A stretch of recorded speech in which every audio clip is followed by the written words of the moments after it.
Principle number 2, we all get triggered when something happens to our identity.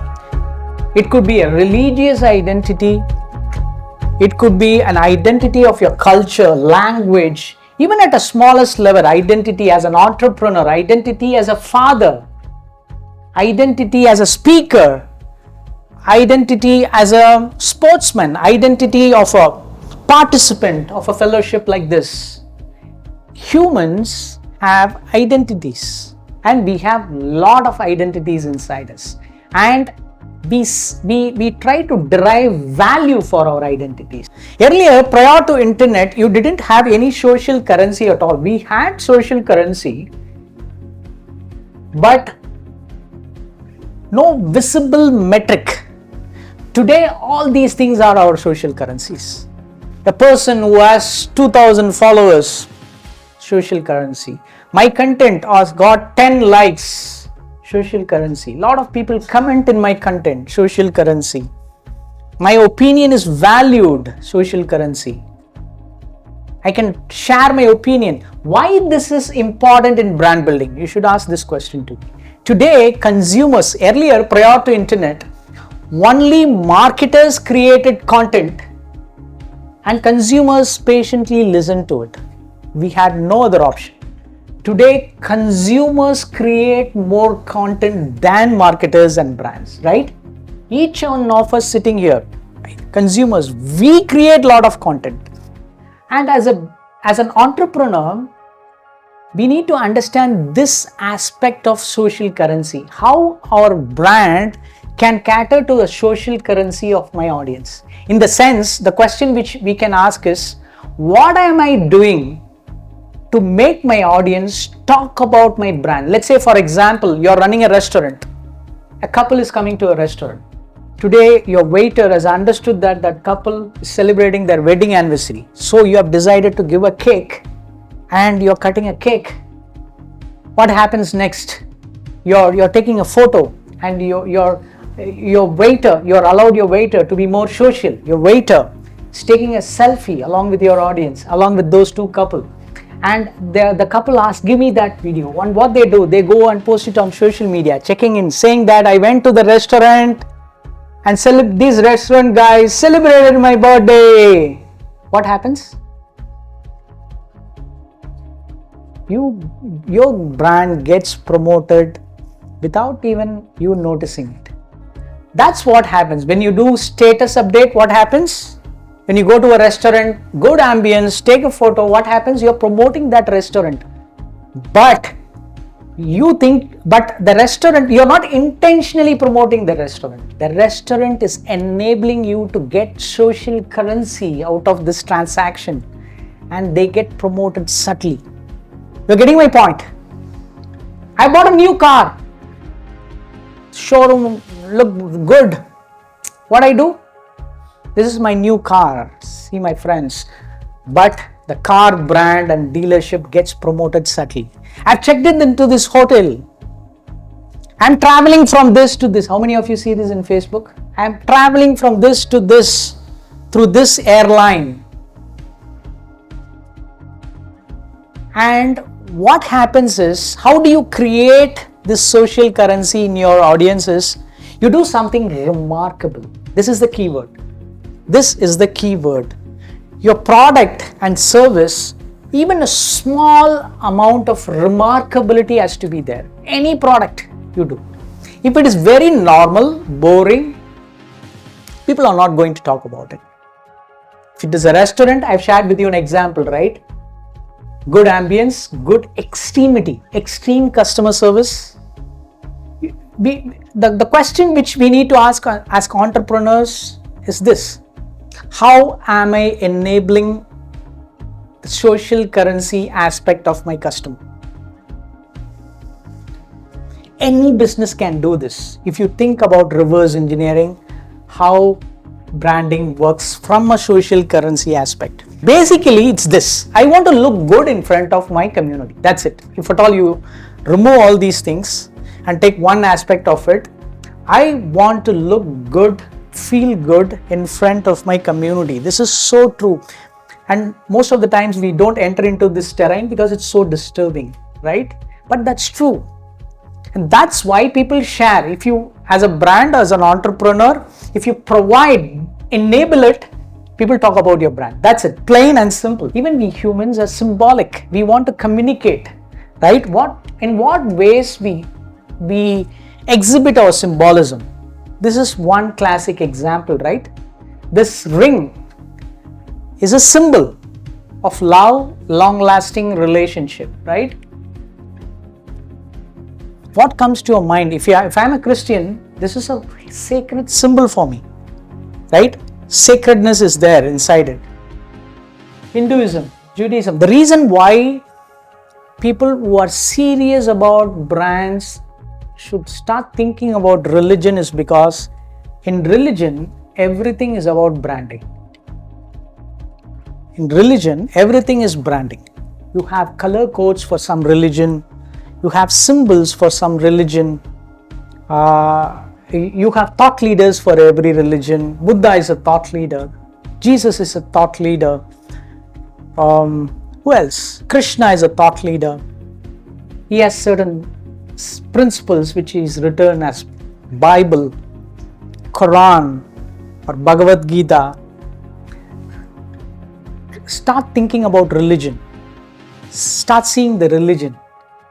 How people communicate, symbolize religion by wearing symbols, wearing dresses related to their religion. Fathers wear a certain kind of dress, and yogis wear a certain kind of dress. Muslims wear a certain kind of dress. Why I am talking about religion is because day in and day out, most of our buying decisions come out of some aspect of religion also. We don't talk about it, but think about it. I don't want to enter into that negative aspect of religion. I'm not doing it. Certain products, certain people eat non-vegetarian on certain days, certain people don't eat non-vegetarian on certain days. Religion, right? Certain people consume certain products heavily because of this religious orientation. Some Bruja products sell more in certain pockets of the city. If you are building a brand, you need to be aware of it. Religion is a strong underlying aspect of brand building. One cue you can take from religion is rituals. There is a strong ritual. You cannot walk just like this inside a temple. You have to follow certain rules and traditions. You build small traditions and rituals inside your brand. Some brands have anthem. Every employee by 10 o'clock they stand and there is an anthem. Some brands have traditions, 10 rules, traditions that has to be followed inside a company. Even normal brands, you can do it. The more rituals you add into your business, you can even think of an anthem. In Thai, do you have any anthem where you play? I've seen some of the entrepreneurial community where they play an anthem before they start a session like this. I'm just asking. So these are some of the things which you can bring in from religion. Anthems, symbols, right? Symbols. One thing which I wanted to talk about is, don't ever see your brand use the word as logo. Replace the word logo with symbol. If you think about logo, you hire a vendor, create some design, put some vectors and put it there in your visiting card and say that yes, we have a logo. That's going to be your symbol. Imagine you go to a distributor of BMW tomorrow. He says, we have BMW, we will give you 10% discount, but nowadays we are not keeping this logo, sir. Will you buy? Will you buy? Why? It's just a logo, right? Why you don't buy? We buy because it's there in front of the car. We want to use it, right? Social status. Cult brands. You become a cult. People start using it in their body itself. Your brand name. highest level of, what is the word we used? Sacredness. People start using your brand in their CSK, what happens? Chennai Super Kings, merchandise, selling in crores, lion, whistle poder, becomes part of me, right? Yeah, that's the highest level of branding. Cult. You become like a cult. Yeah, that's why we need to watch all these religious leaders who dance and people follow them massively. We ask questions, very logical questions. People are following. It's beyond logic. It's beyond logic. Brand, if most of the entrepreneurs fail in brand building, it's because they think more logical. I'll tell you the truth. If you enter into the logical terrain, you can never think of building a great brand. Good brands ride on top of the culture and rituals. What we do when we wake up in the morning? First thing, brush, right? Why Colgate is a market leader? Because we brush every day. From tomorrow onwards, we all collectively decide we are not going to brush. What happens? I'm just giving Colgate as an example because it's a famous brand. Any brand you can build if you understand the routines of your audience, culture, routine. New age brands, Fipola. Why it's doing well? You know Fipola, Tender Cuts, these brands are doing well. Why? Because we eat non-veg, that's it, simple. Earlier we used to buy non-veg in roadside commoditized shops. Now they are organizing the industry, create meaning out of it, packaging, logo, color, right? And process, of course, process, cleanliness, right? So you take any commodity for that matter and add layer of meaning, this rituals around it, you create a brand. That's the simplest way of seeing brand building. And the most important thing, wedding. See, an entire industry is around built wedding.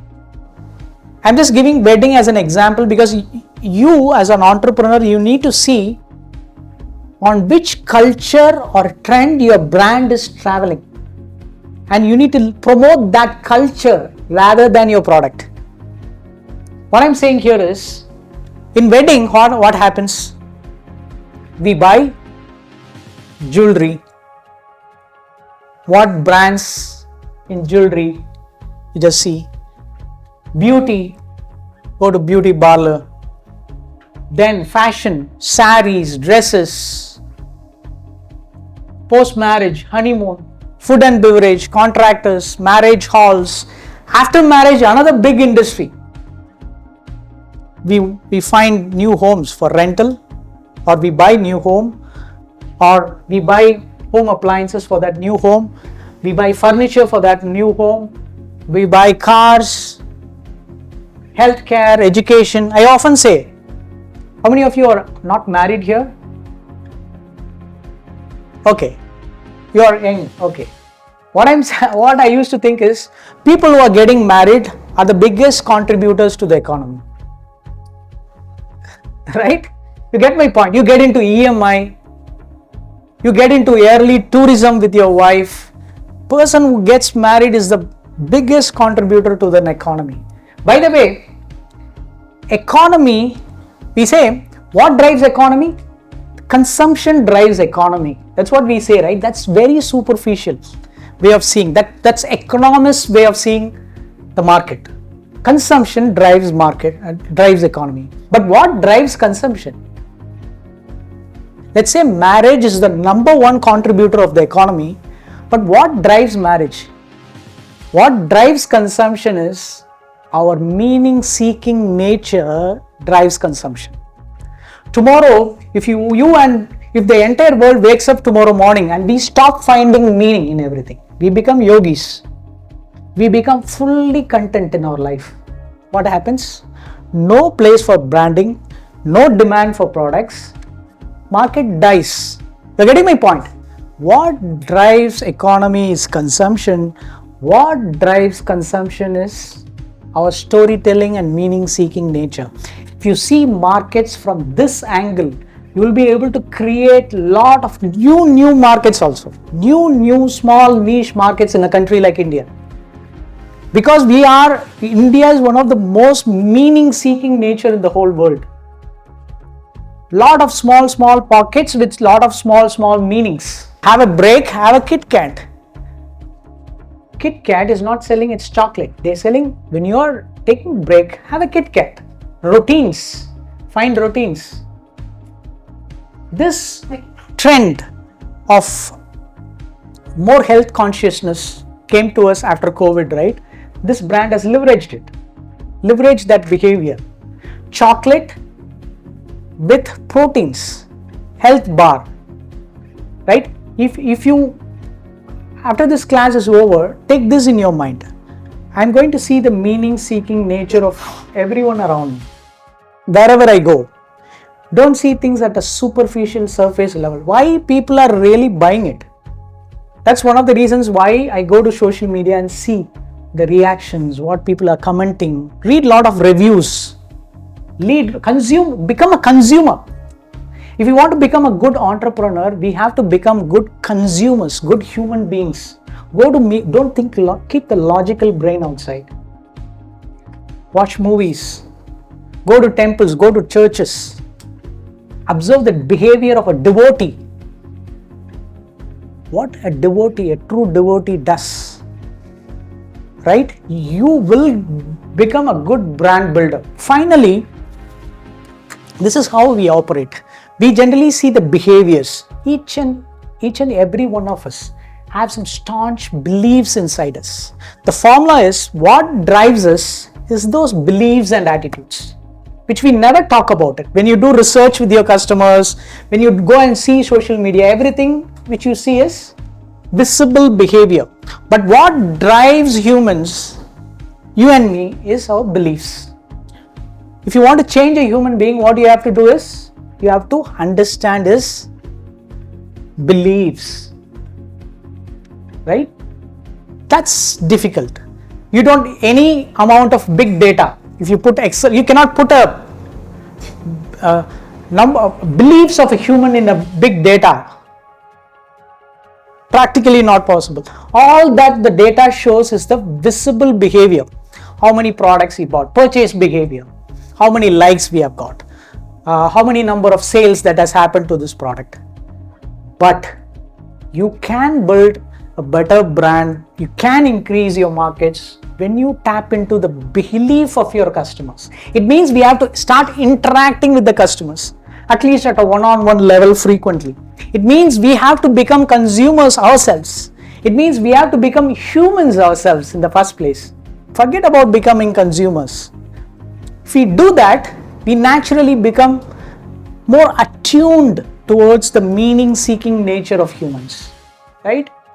This is the entire structure, external structure, behavior, feelings. Feelings are attached to body, thoughts are attached to mental or mental emotional state. Observe it. Observe your own. It's very difficult for me or you to observe others' mental and emotional state, right? You start becoming conscious of your own mental emotional state. Why am I doing this?